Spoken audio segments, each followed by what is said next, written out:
Responsibilities. ഇന്ന് സുരേഷ് ഗോപി എന്ന പൊളിറ്റീഷ്യൻ്റെയും responsibilities. കാരണം ഒരുപാട് ടൈം ഫാമിലി ആയിട്ടും സ്വയം സെൽഫ് ടൈം എന്നൊരു ടൈം പോലും സാക്രിഫൈസ് ചെയ്ത് വർക്ക് ചെയ്യുന്ന ഒരാളായിരുന്നു ജീവിതകാലം മൊത്തം.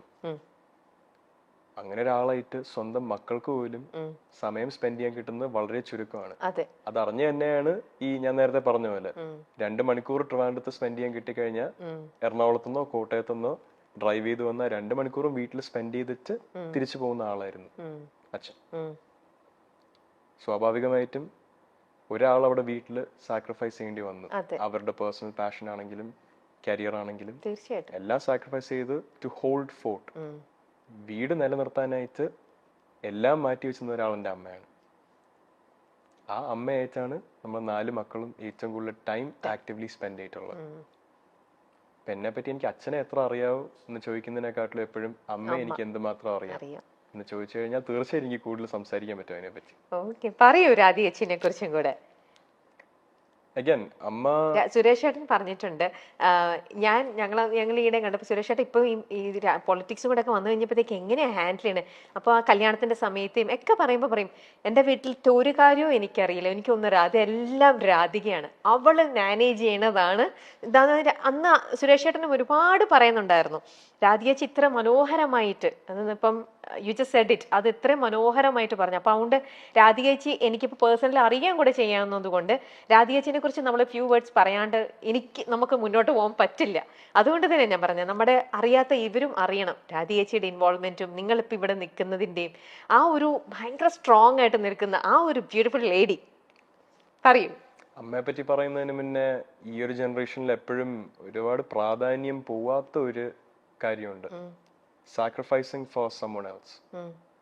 ഒരു കല്യാണത്തിൽ മെയിൻലി ഒരു വിവാഹം നടക്കുമ്പോഴത്തേക്കും രണ്ടുപേർക്കും അവരുടേതായ റോൾസ് ഉണ്ട് ഒരു മാരേജ് സസ്റ്റെയിൻ ചെയ്യാൻ. Suresh Gopi was the provider. He went out, sacrificed everything to provide. അതേപോലെ പ്രൊവൈഡ് ചെയ്ത് കൊണ്ടുവരുന്ന സസ്റ്റെയിൻ ചെയ്യാൻ അതേപോലെ സാക്രിഫൈസ് ചെയ്ത ഒരാളാണ് രാധിക സുരേഷ്.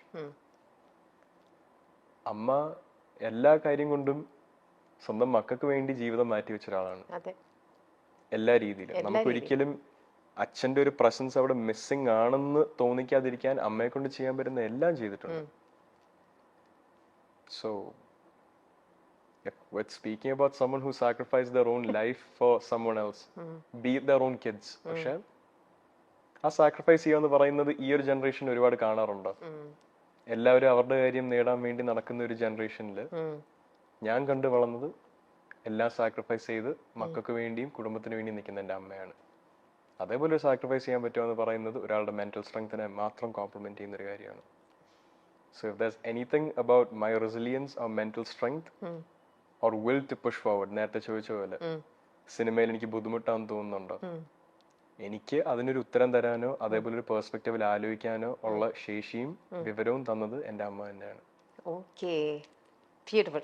അപ്പൊ അങ്ങനെയാണെങ്കിൽ ഈ രാധികേച്ചി ഇപ്പൊ സുരേഷ് ഏട്ടന്റെ അപ്സും ഡൗണും ഈ ആ ഒരു ഫേസ് എല്ലാം കൂടെ നിന്ന് കണ്ടതാണ് അല്ലേ? നിങ്ങൾ അന്നേരം കുറച്ചും കൂടി കിഡ്സ് ആയിരുന്നു. അത് കഴിഞ്ഞിട്ട് നിങ്ങൾ ഇന്നിപ്പോ ആ ലെവലിലേക്ക് വന്നു കഴിഞ്ഞപ്പോൾ ഇപ്പൊ ഗോകുൽ മൂവിയിലേക്ക് എൻ്റർ ചെയ്തു. അത് കഴിഞ്ഞിട്ട് ഇപ്പൊ മാധവ് വരുന്നു.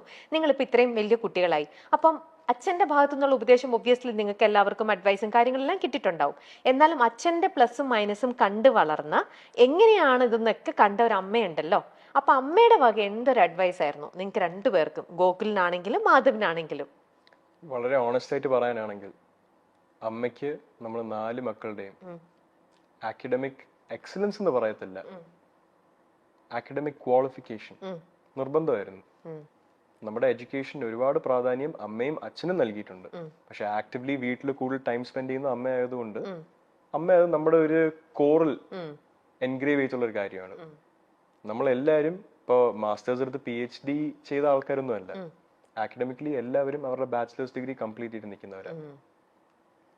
അമ്മയുടെ അടുത്ത് ഇന്ന് ചോദിക്കുകയാണ് മകനെ ആക്ടർ ആയിട്ട് കാണണോ അതൊരു ഓഫീസിൽ ജോലി ചെയ്ത് കാണണോ? അമ്മ തീർച്ചയായിട്ടും ഓഫീസിൽ ജോലി ചെയ്യുന്നതേ പറയത്തുള്ളൂ. അതേപോലെ ഒരു കരിയറിന് അതിൻ്റെതായ ഒരു സ്റ്റെബിലിറ്റി ഉണ്ട്. I can be very honest about this profession. Highly competitive ആണ്. വേറൊരാളുടെ പെർസ്പെക്റ്റീവ് കൊണ്ട് പലപ്പോഴും സക്സസ്ഫുൾ ആവുന്ന ഇൻഡിവിജ്വൽസ് ഉള്ള ഒരു കരിയറാണ്. പ്രേക്ഷകരാണ് ആക്ടേഴ്സിനെയും സക്സസ്ഫുൾ ആക്ടേഴ്സിനെയും സൂപ്പർ സ്റ്റാർസിനെയും ക്രിയേറ്റ് ചെയ്യുന്നത്. ഒരാൾ എത്ര പണിയെടുത്താലും ആ പണി എങ്ങനെ ആൾക്കാർ സ്വീകരിക്കുന്നു, അതിലൂടെ മാത്രമാണ് ഒരു കരിയറിന്റെ സക്സസ് ലെവലോ അല്ലെങ്കിൽ ഒരു ഇൻഡിവിജ്വലിന്റെ സക്സസ് ലെവലോ ഈ ഒരു ഇൻഡസ്ട്രിയിൽ ആപ്ലിക്കബിൾ ആവുന്നത്. അങ്ങനെ വരുന്ന ഒരു സന്ദർഭത്തിൽ ഒരു പാരന്റ്സ് ഒരു parent and like both parents എപ്പോഴും അവരുടെ മക്കള് ഒരു സ്റ്റേബിൾ കരിയർ, ഒരു സ്റ്റേബിൾ ലൈഫ് ലീഡ് ചെയ്യണം എന്നുള്ള ആഗ്രഹം കാണുമല്ലോ. അത് എന്നും പ്രയോറിറ്റൈസ് ചെയ്തിട്ടുള്ള ആളാണ് അമ്മ.